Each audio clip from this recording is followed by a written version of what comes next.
আমাদের সুলানি ফসল এখন প্রায় গড়ে উঠে পড়ছে প্রায়। ইনশাল্লাহ দাওয়া করা শুরু আমাদের। সব আমাদের জন্য দোয়া করবেন। আমাদের বন্ধের মধ্যে ইনশাল্লাহ এবছর কোনো শিলাবৃষ্টি নাই, কোনো ভারী বৃষ্টি নাই।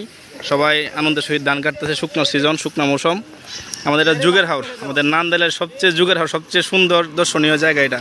যারা যারা আসছেন ইনশাল্লাহ সবাই জানেন। এই যে দেখেন সকলে এখন খুবই ব্যস্ত।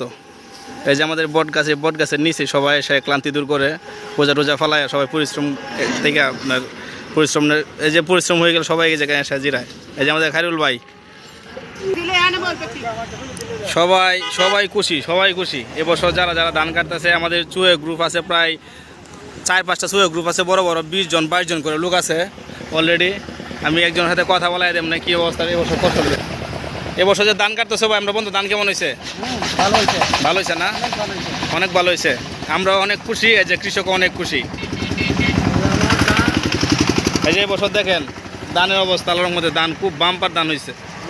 28 ধান, ঠিক আছে 28 ধান, তারপরে 88 ধান না, 88 ধান, তারপরে বাম্পার ধান হয়েছে। যেটা কিন্তু পুলিশ ক্যাম্প আছেন, ঠিক আছে। এখন হয়তো আমাদের পুলিশ ক্যাম্প লাগে না, সিকিউরিটি ভালো। এবছর ধান ইনশাল্লাহ অনেক ভালো ধান হয়েছে। ভাই ধান কিরকম হয়েছে এবছর? অনেক ভালো ধান হয়েছে না? এই যে দেখেন সবাই ব্যস্ত। আসবেন ইনশাল্লাহ আমাদের বন্ধের মধ্যে এসে ঘুরে যাবেন। আমাদের হাওরের মধ্যে ছোট্ট হাওর হলে আমাদের অনেক সুন্দর পরিবেশ। এই যে একটা বট গাছ, এখানে সবাই এসে ক্লান্তি দূর করে সারাদিনে পরিশ্রম করে শেষ করে পরে এখানে আসে সবাই।